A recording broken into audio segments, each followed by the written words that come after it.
Viver a bordo de um catamarã no verão pode parecer o ápice da liberdade, mas quando o outono acaba, o frio só aumenta e a sua casa pode virar uma atração turística de inverno, com estranhos espiando sua cozinha a 2 passos de distância. Nesse episódio, nossa invernagem em Paimpol, no norte da França. Um lugar de raízes celtas, onde os banheiros públicos se unificam para economizar energia e as embarcações sobem e descem em um elevador comandado pela lua.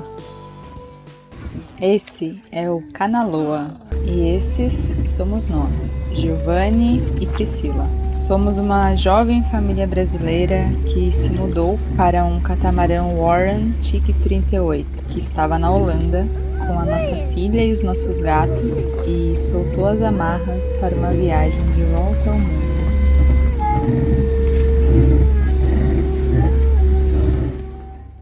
A gente aproveitou muito bem nossa primeira temporada como velejadores e descemos o quanto a gente pôde da costa europeia, mas já está no fim do outono e a janela de tempo para atravessar a Baía da Biscaia está cada vez mais escassa e incerta. Então a gente decidiu procurar um lugar acessível aqui no norte da França para passar os meses frios, para depois seguir viagem no começo do próximo ciclo, rumo a águas mais quentes. Pesquisando os valores de todas as marinas que a gente encontrou online, a gente acabou decidindo pelo ancoradouro municipal de Paimpol, que fica a uma curta motorada do abrigo Embrear em que a gente estava. Era uma linda manhã de sol quando a gente se direcionou para lá. E alguma coisa na atmosfera daquele dia fazia parecer cena de encerramento de temporada. A vila de Paimpol fica ao fundo de uma longa e rasa baía que seca completamente na maré baixa. Então o acesso só é possível por volta do pico da pré-mar.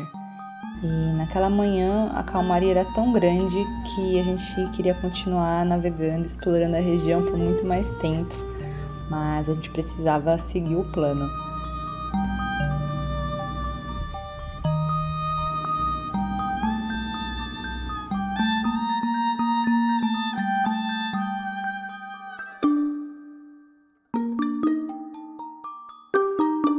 A Eclusa dá de cara para o escritório da capitania e eu já tinha avisado por e-mail qual seria o nosso horário de chegada e que a gente não falava francês. Então os funcionários foram ajudar a gente a atracar assim que viram nosso barco sair pela Eclusa. Paimpol não é Paris e aqui no norte da França o inglês não flui tão facilmente no comércio local. Então, as únicas pessoas que dominavam o idioma eram alguns colaboradores do cais e só. Foi uma ótima oportunidade de me familiarizar um pouco mais com essa língua que eu amo tanto. E no mercado, as fantásticas padarias se tornou um laboratório prático de línguas. Teve um dia em que a sorveteria não estava aceitando o cartão de crédito por falta de sistema e foi um desafio explicar para eles que eu ia sair chupando sorvete. Ir até o banco, na esquina, para sacar dinheiro para voltar e pagar em breve. Por sorte, tinha uma nenenzinha bonitinha que fazia todo mundo sorrir e aceitou minha proposta. Os dias aqui começavam tarde, às vezes a gente saía para passear, explorar a cidade e a região, principalmente as trilhas.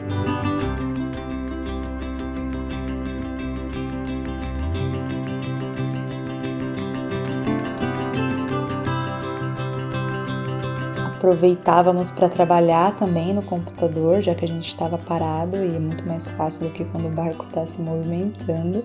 Mas sempre que o tempo permitia, a gente estava fazendo alguma manutenção no Canaloa, ou limpando o casco, ou algum ajuste nos mastros, apertando o estaiamento, arrumando as velas. Então era um movimento sem fim, como todo barco.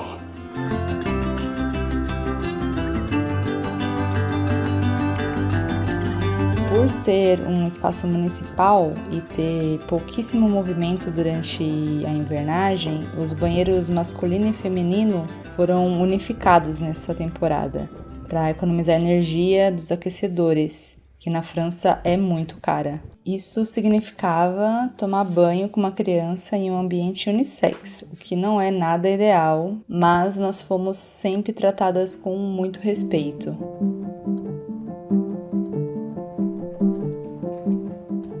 Paimpol é super charmosa, com suas construções dos séculos XV e XVI, que fazem caminhar por aqueles bairros antigos parecer que você está num cenário de filme, com ruelas estreitas que desembocam no cais. Mas a maior movimentação da cidade acontece nas terças-feiras de manhã, que é o dia da feira de rua, que toda a região do Porto é tomada por um mercado local que tem diversas opções gastronômicas, de roupas, itens em geral, de lembrancinhas, presentes. É o lugar onde você encontra ostras fresquinhas, peixes recém-pescados, queijos artesanais maravilhosos, as tradicionais galetes de trigo sarraceno, que são feitas ali na hora.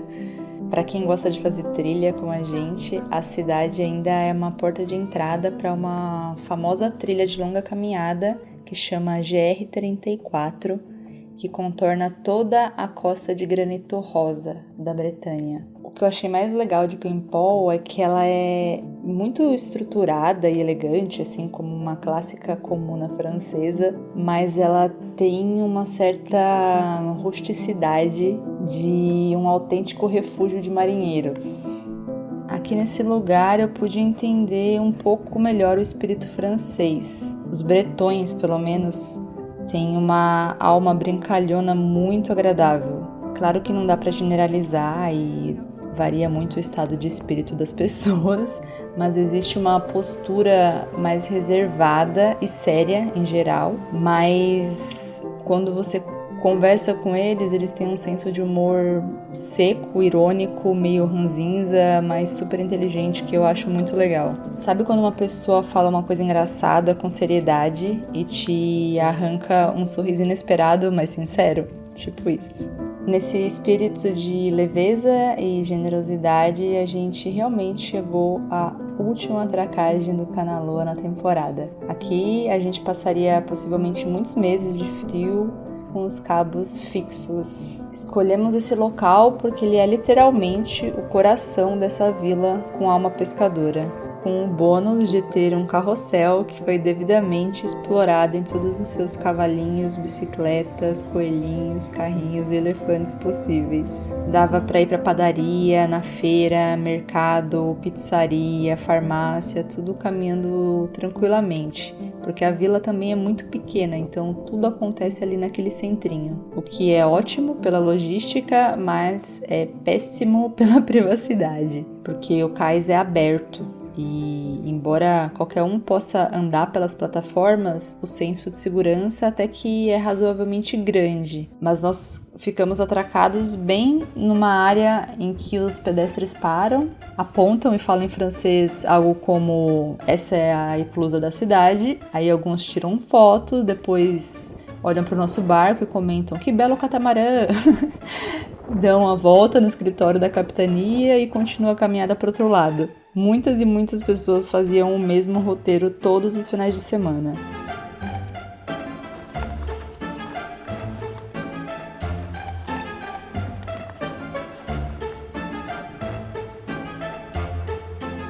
Para quem tá na calçada de Paimpol tomando um café ou passeando, o vai e vem da eclusa e a nossa vida a bordo são um espetáculo de entretenimento de graça, principalmente também pela exclusividade do design do nosso barco. Mas para quem tá do lado de dentro, é uma exposição e uma falta de privacidade muito grande.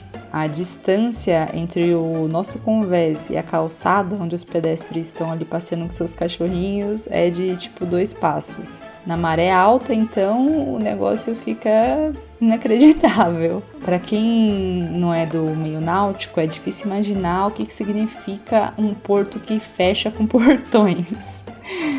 Paimpol funciona com eclusas, que significa que quando a maré do oceano sobe lá fora, os portões se abrem por algumas horas até que a água nivele, e permitindo que também haja uma troca, né, uma renovação da água que estava represada, e que é o que permite que os barcos entrem e saiam do porto. Depois eles fecham hermeticamente esses portões que retêm esse volume de água lá dentro, e o mar do lado de fora recua muitos quilômetros e fica tudo seco na maré baixa, enquanto a gente tá lá dentro flutuando confortavelmente numa espécie de piscina artificial no centro de uma cidade. Na maré alta, o convés do barco ficava na altura das pessoas que caminhavam na calçada, e o nosso gato Nonô tinha acesso direto ao jardinzinho ali da capitania.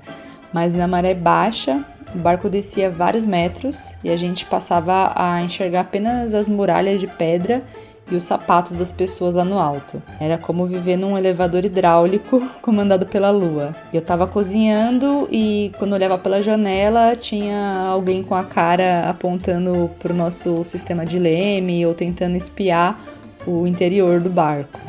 Tínhamos alguns vizinhos de pier que também moravam a bordo, mas muito poucos. Alguns outros poucos vinham aos finais de semana para passar uns dias em suas embarcações, mas no geral eram muitas estruturas paradas esperando a primavera para voltarem a navegar. As instalações do local eram bastante simples, mas felizmente tinha uma salinha de leitura aquecida em que eu ia brincar com a nossa filha de vez em quando. E foi frequentando esse pequeno espaço que a gente começou a notar uma das engrenagens mais bonitas da cultura francesa, que é a força das associações comunitárias. Na França, o senso de comunidade não depende do Estado fazer as coisas, mas muito mais de um envolvimento ativo dos cidadãos. Quase tudo na cidade, desde a preservação de uma antiga trilha, a organização de uma escolinha de vela local, até as atividades culturais de inverno para as crianças, e o coral que acontecia na sala acima da capitania dos portos é gerido por organizações voluntárias. Mas enquanto a vila segue pulsando do lado de fora,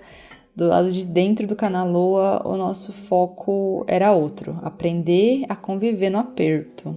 Esse foi um período em que o lado ruim de ter cascos tão segmentados ficou bem evidente pra gente. No frio, a gente naturalmente fica mais recolhido, mas como o nosso TIC 38 tem 4 cômodos principais isolados, fora os compartimentos de armazenagem, a gente acaba ficando todos juntos em uma pequena área única, que normalmente é o quarto ou a cozinha, que também funciona como quarto. Então a sensação de confinamento era ainda maior.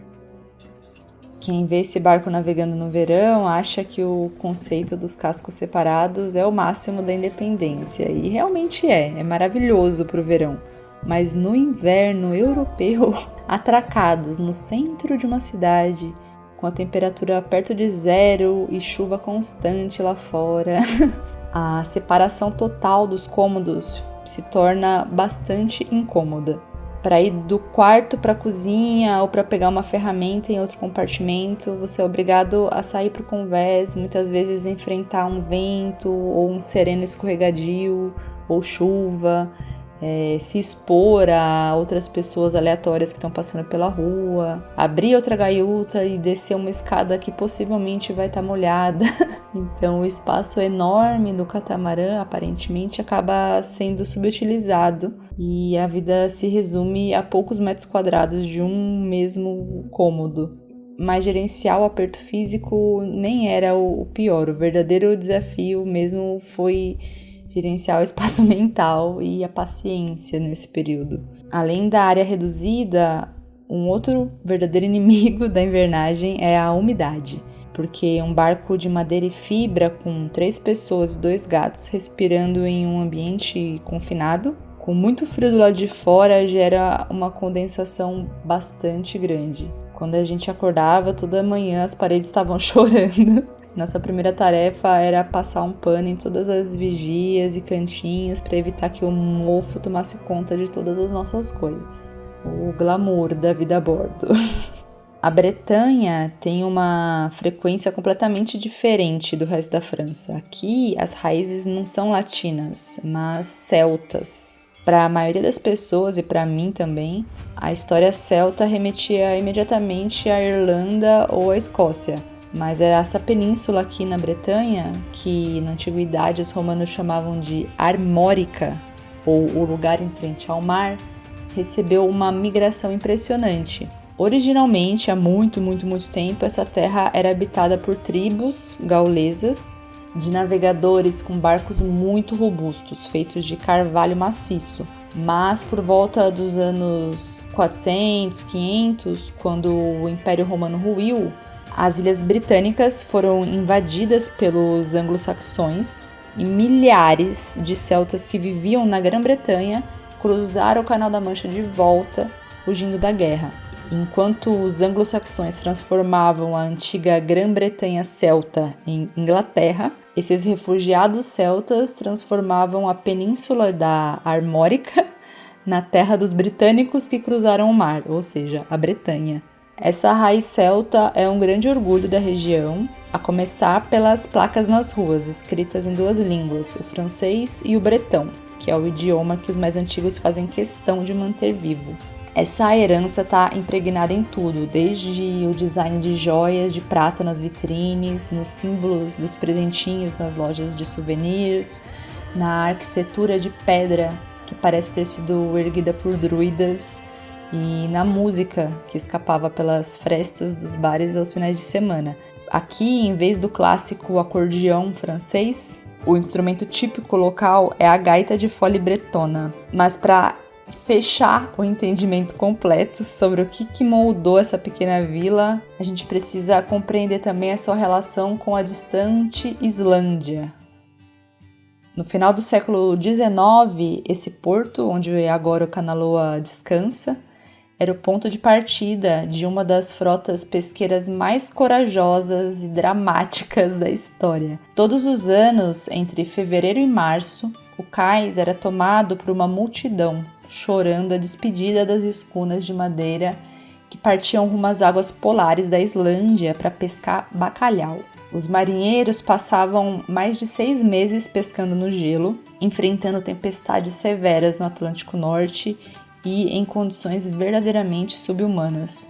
Essa epopeia foi imortalizada num famoso romance francês chamado O Pescador da Islândia, de Pierre Loti, que mudou muito a identidade dessa cidade. Paimpol virou uma terra de viúvas e órfãos, e vários comércios fazem menção a essa jornada até hoje. Das centenas de homens que partiram, muitos nunca mais voltaram e foram engolidos pelas calmarias congelantes ou naufrágios do norte. A invernagem nos fez mudar um pouco a nossa relação com o tempo e a repensar um pouco nosso curso de viagem. Para quem vive na linha da água, congelar os cabos no pier é uma lição de respeito aos ciclos da natureza e da vida.